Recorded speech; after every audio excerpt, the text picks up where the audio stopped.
بسم اللہ الرحمن الرحیم۔ حضور اکرم صلی اللہ علیہ وسلم نے ارشاد فرمایا کہ وہ لوگوں جو زبان سے تو ایمان لائے ہو لیکن ایمان ابھی تک دل میں داخل نہیں ہوا، سنو غور سے، لوگوں کی غیبت نہ کرو، لوگوں کی غیبت نہ کرو، اور اسی طرح لوگوں کے عیب کے پیچھے نہ پڑو۔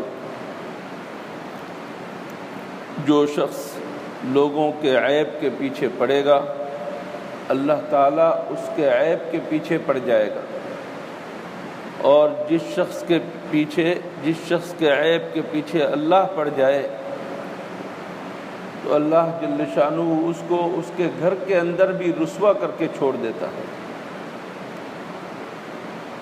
کئی دنوں سے بات چل رہی تھی غیبت کی کہ اپنے کسی بھائی سے متعلق کوئی ایسی بات نہ کرو جو اسے بری لگے، چاہے وہ بات اس کے اندر موجود ہو۔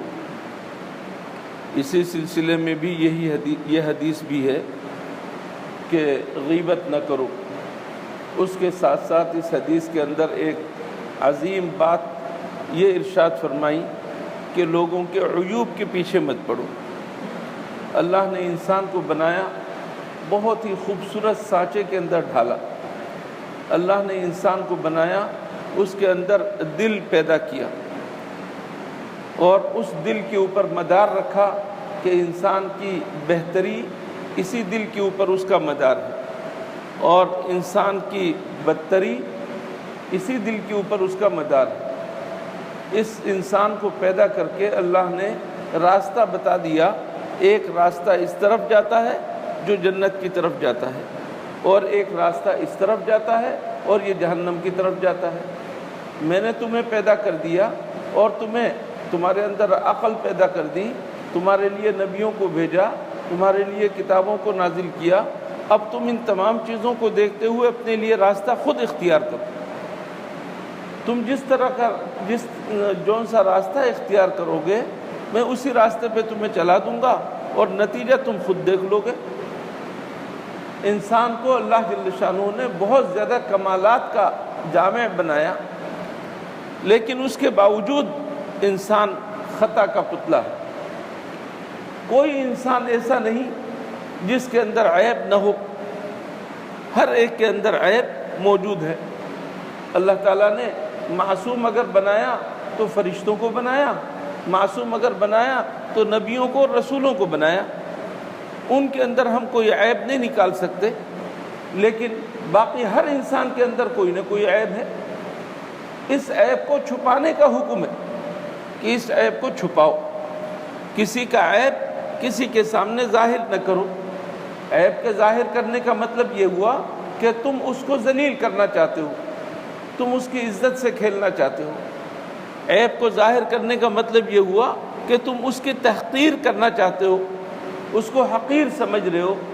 اللہ کے نزدیک یہ بات بہت بری ہے، بہت بڑی ہے یہ کہ کوئی شخص تکبر کرے، اپنے آپ کو دوسرے کے مقابلے میں بڑا سمجھے اور دوسرے کو اپنے سے حقیر سمجھے، کمتر سمجھے۔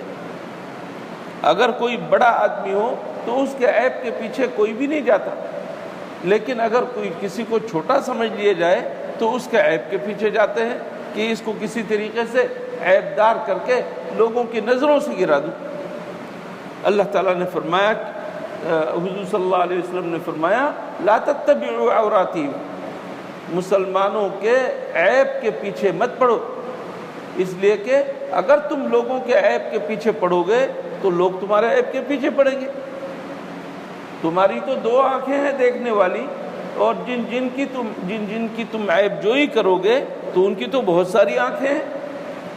تمہاری تو صرف ایک زبان ہے، لوگوں کے پاس تو بہت ساری زبانیں ہیں۔ اور پھر سب سے بڑی بات یہ کہ لوگوں کے عیب کے پیچھے پڑنے والے کے عیب کو اللہ جل شانہ لوگوں کے اوپر کھول دیتا ہے۔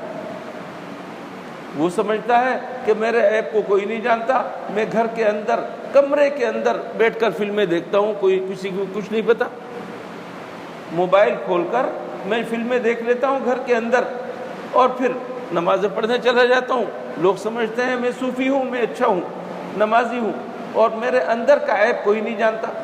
آپ نے بالکل 7 پردوں کے اندر بیٹھ کر گناہ کیا، لیکن اللہ تو جانتا ہے نا۔ جو شخص دوسروں کے عیب کے پیچھے پڑ جائے گا، اللہ جل شانہ اس کو اس کے گھر کے اندر رسوا کر چھوڑے گا۔ سوچ لینا چاہیے دوسروں کے عیب کے پیچھے پڑنے کا کتنا بڑا خمیازہ بھگتنا پڑے گا، کتنا بڑا خمیازہ ہے۔ اللہ تعالی ہمیں بچائے۔ دوسروں کا عیب نکالنے کا جب بھی جذبہ اپنے اندر پیدا ہو تو فوراً اپنے آپ کو دیکھے میں کیا ہوں، میرے اندر کتنے عیب ہیں۔ جب انسان اپنے آپ کو دیکھتا ہے اور اپنے آپ میں مشغول ہو جاتا ہے تو دوسروں کو دیکھنے سے رہ جاتا ہے، دوسروں کے عیوب کے پیچھے نہیں پڑتا۔ اللہ تعالی ہمیں ان باتوں پر عمل کرنے کی توفیق عطا فرمائے، اپنے اعمال کی اصلاح کی توفیق عطا فرمائے، دوسروں کے اعمال کی طرف دیکھنے کے بجائے، دوسروں کے عیبوں کی طرف دیکھنے کے بجائے اپنے اعمال کی اصلاح کی فکر اللہ جل شانہ ہمارے اندر پیدا فرمائے۔ وآخر دعوانا ان الحمد للہ رب